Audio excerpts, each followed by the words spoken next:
আরেকটি প্রসঙ্গ একটু মানে করতে চাই, আনতে চাই, এবং আপনারা সেটা তো একটু মতামত চাই আপনাদের। ইদানিং লক্ষ্য করবেন প্রায় সর্বত্র একটি কথা আছে যে সাউথ এশিয়া, ভারতবর্ষ বিশ্বের নেতৃত্ব দিতে চায়,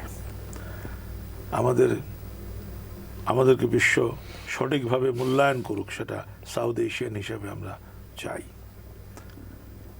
একটা কথা এখানে বিভাসবাবু আপনি নিশ্চয়ই স্বীকার করবেন, আপনি বিশ্বকে শক্তি দিয়ে নেতৃত্ব দিতে পারবেন না।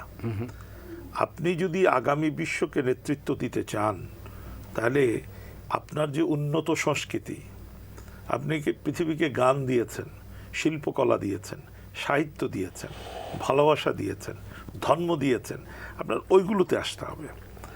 আপনি পৃথিবীর সামনে বলতে হবে যে আমরা পৃথিবীকে দিয়েছি, আমরা নেইনি, আমরা কোনো সীমান্ত অতিক্রম করে কাউকে আক্রমণও করিনি।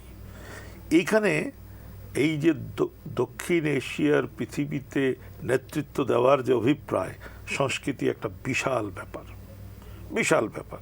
এই হাজার বছরের সাংস্কৃতিক ঐতিহ্য তার লিডারশিপের লেজিটিমেসির ক্লেমটাকে শক্তিশালী করে। সেখানে আমার প্রশ্ন, আমি বেশ দেখি যে আমাদের মতো এমপি সাহেবরা একটা লাল পাসপোর্ট আছে, যখন তখন আসছি যাচ্ছি, বা কিছু ব্যুরোক্রেট আসছে যাচ্ছে, কিছু মানে আমি কি হনুরে ওনারাও আসছেন যাচ্ছেন, ইভেন কিছু ব্যবসায়ীও আসছেন যাচ্ছেন। কিন্তু মজার ব্যাপারটা হলো, যারা মানুষে মানুষে মেলবন্ধনটা ঘটায়, মানুষে মানুষের সম্পর্কটাকে সুদৃঢ় করে, সেই শিল্পকলার মানুষগুলো, সাহিত্য, গান, নাটক, এই যে মানুষগুলো সংস্কৃতিসেবী, এই মানুষগুলোর ভিসা নিতে গিয়ে মানে দক্ষিণ এশিয়ার সরকারগুলো এমন অবস্থার সৃষ্টি করেছে যে ভিসা নেওয়াটা কিন্তু একটা আতঙ্ক সর্বত্র।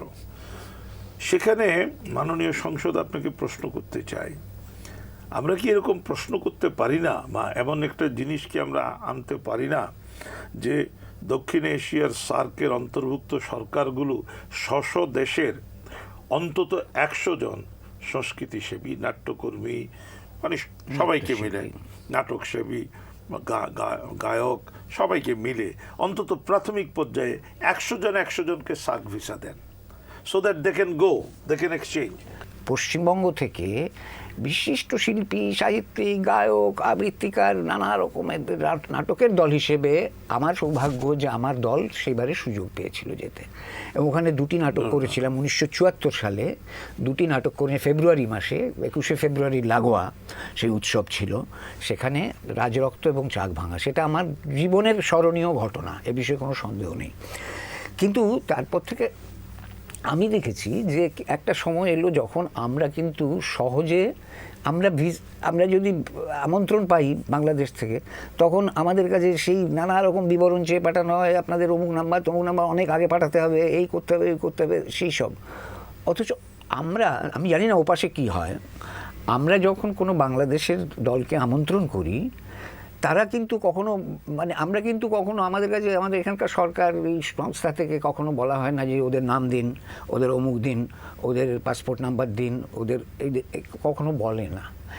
এইটা ওদের ওখান থেকে একটু কড়াকড়িটা বিশেষ বেশি আছে, কারণ ওখান থেকে বলা হয়, ফোন করে বললো বিহারদা খুব হচ্ছে, ঝামেলা হচ্ছে, হয়তো পেয়ে যাব, হ্যাঁ ভিসার ব্যাপারেও আমাদের মিশন তো ওখানে আছে, তারাই ভিসা দেওয়ার ব্যাপারে হয়তো তারা কী করে আমি জানি না। কিন্তু এই যে ও ভালো বলতে পারবে এটা কেন হয় না। এমনিতে তো এখন অবশ্য ভিসা পাওয়ার পুরো প্রক্রিয়াটাই একটু জটিল হয়েছে এবং একটু দীর্ঘ হয়েছে, সেটি নানান কারণে। সেটা বিশেষ করে এই জঙ্গিবাদ, সন্ত্রাস, এই সব মিলে টেলে এই সমস্যাটা একটু জটিল হয়েছে ঠিকই।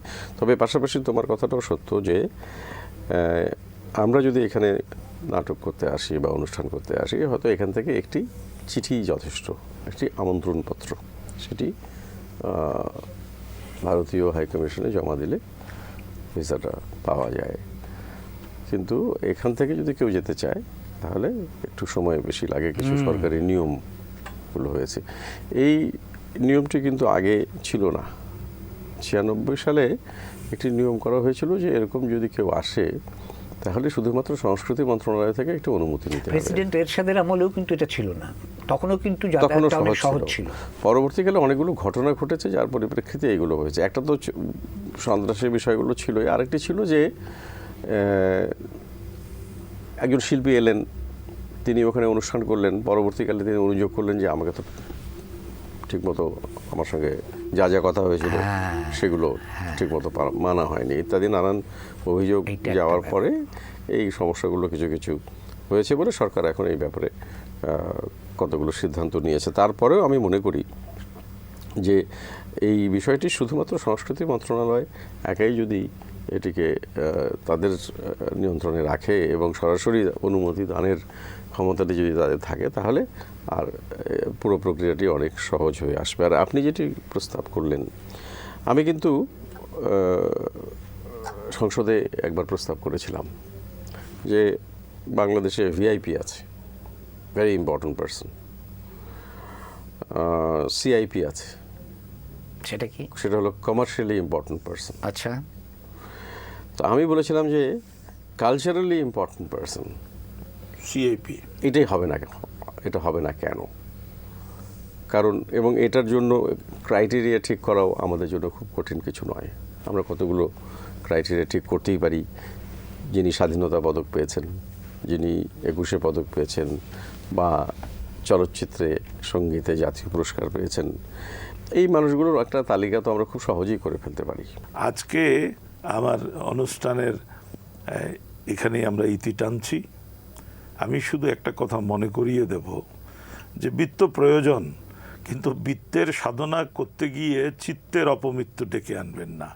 কারণ চিত্তের অপমৃত্যু যদি ডেকে আনেন, যেই বিত্ত পাবেন সেই বিত্ত বৈভব বাড়াবে না, সেই বিত্ত অভিশাপ নিয়ে আসবে। সবাইকে ধন্যবাদ।